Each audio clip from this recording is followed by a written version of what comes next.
first doing research for my top 25 best Asian fighters of all time video, I came across one fighter that stood out. His name is Jiro Watanabe. Jiro was the former WBC and WBA super flyweight champion with a total of 11 successful title defenses.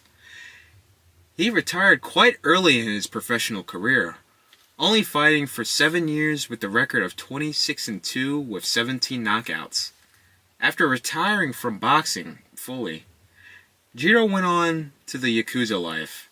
For the longest, I never knew what he actually did in details, till I came across his story on a forum not too long ago. Here's the story of my opinion, the most savage man in boxing. I was born in a small rundown hospital in the corrupt town of Yonezawa, Japan, on the 16th of March 1955. I had a fairly rough childhood. There was very little food to go around. When the government trucks did decide to come with food, rice, grains, etc., we had to essentially fight our way to the front of the crowd in the hope of finding any food. It generally resulted in us going hungry for a long while. To keep me active and to have the ability to defend my mother as my father went to Tokyo in the hope of finding work the week I was born, my older sister and I decided to start Shotokan Karate. After just weeks of training, my master noticed I took a real shine to the sport. He started to teach me the worldwide boxing techniques out of hours at no cost. After 3 years, when I was 17, he asked whether or not I wanted to go into a professional boxing tournament. This tournament was only designed for people under the age of 21. It was perfect for me to start my future career.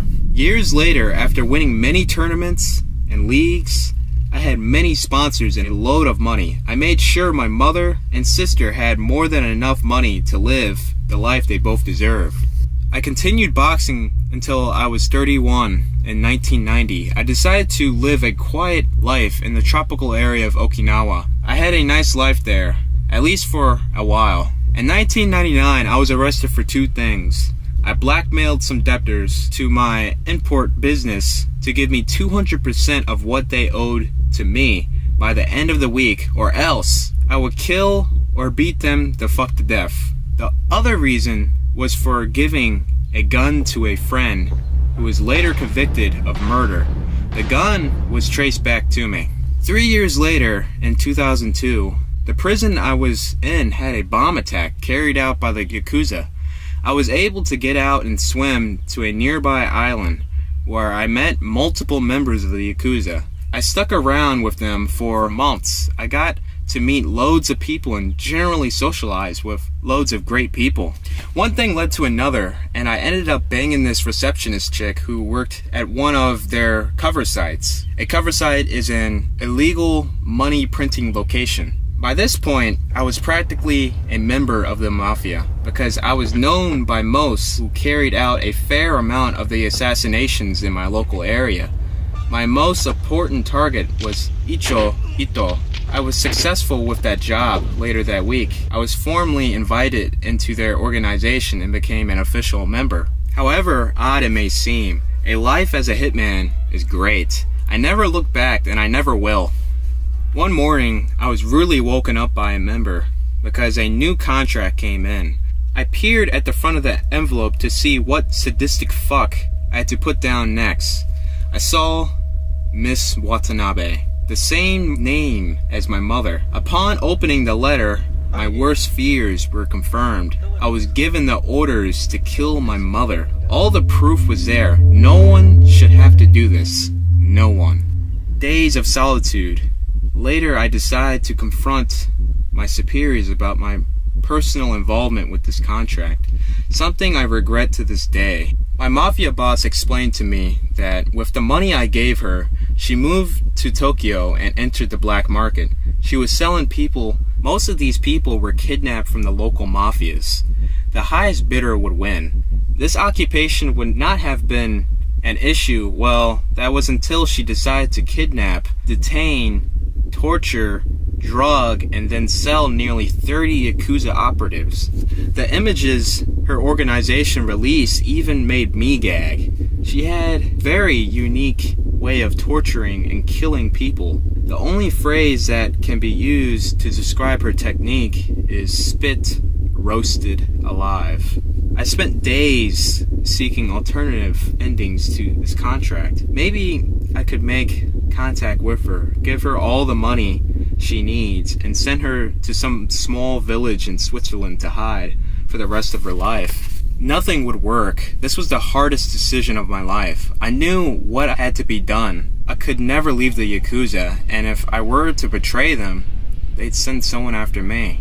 My flight to Japan to complete the contract was one of the worst journeys in my life. It felt as if it lasted hours, if not days. I finally had peace and quiet, other than the annoying kids screaming at the back, which let me reflect on my life and make a final decision. Tokyo International Airport, to some, it involves hours of queuing and waiting to be patted down by some random security guard having to abide by all the country's rules and regulations. Or you could do what I did, have your contacts on the inside of the airport staff and get them to remove your baggage from the security line and let you walk straight out the door. A mafia life is a good life. I got a good VIP looking limousine that took me to my hotel room for the night, even though I'd be out killing my mother for the most of it. There were many weapons laid out across the table in my room. I always failed to specify my personal choice. I felt that the Austrian Mad Glock 17C suppressed would be the best choice for me. It was a stolen weapon with no serial numbers. It's near dead silent shot, if you will pardon the pun, it means I would not have to watch her suffer much. 11 p.m. My time had come. I was driven in the limousine to a small supermarket 2 blocks away from her headquarters. Walking with a sidearm wedged in between my junk and my belt pocket had never felt so good. After thinking for a while on the plane journey over to there, I realized this was the best thing to do. What she did was simply not acceptable. I strolled in, explained who I was, and stated that I wanted to see my mother. The security guards made an internal phone call to her to confirm she had a son with the name of Jiro. While they made this phone call, some other guards, there were at least 15 guards in the main lobby, took me to an area where I would be searched and had to walk through a metal detector. I thought that was it for me. I either had to shoot my way out, bearing in mind that all the guards were armed, or I had to surrender my weapon and face death.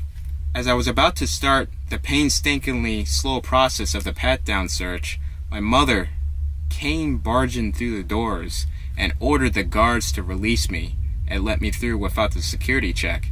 That was the final mistake of her life. She took me up to her office and poured me a traditional cup of Japanese herbal tea. As her attention was aimed at the tea, I thought it was the prime moment I was waiting for an order to put her down easily. I injected some M99 horse tranquilizer into her carotid artery.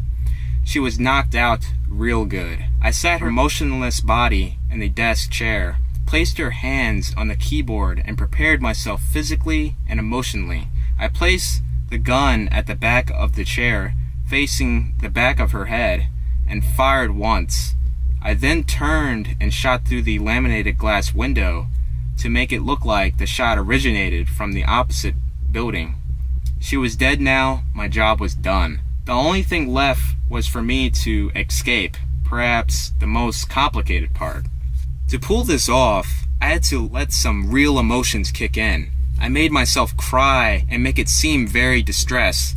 I concealed the weapon, picked up the bullet casings, and hit the emergency alarm. Seconds later, 3 guards burst through her office, aiming their weapons around their room. I cried, "She's dead! She's dead! Someone shot through the window! She's dead!" The guards then forced me out of the room and did their work, or at least looked important. I took this as a prime opportunity and ran down the seemingly endless flight of stairs.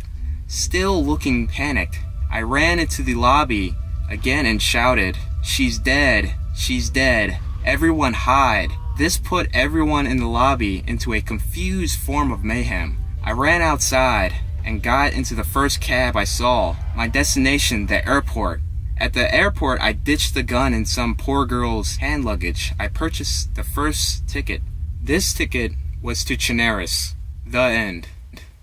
Sadly, there was never a part 4 posted on this forum of Jiro's story. Just had to share this story with you guys. Hope you all enjoyed it. Be sure to leave a like, and if you are new, subscribe. 唯一進歩遂げるのは科学だけで使う方はそう簡単に変わるわけねローマはならねえぜ一日でだからガキのうちから意識して嫌なもんだろうが目にして耳にして育つタフな雑草のような環境一切立ちを必要に応じた新しい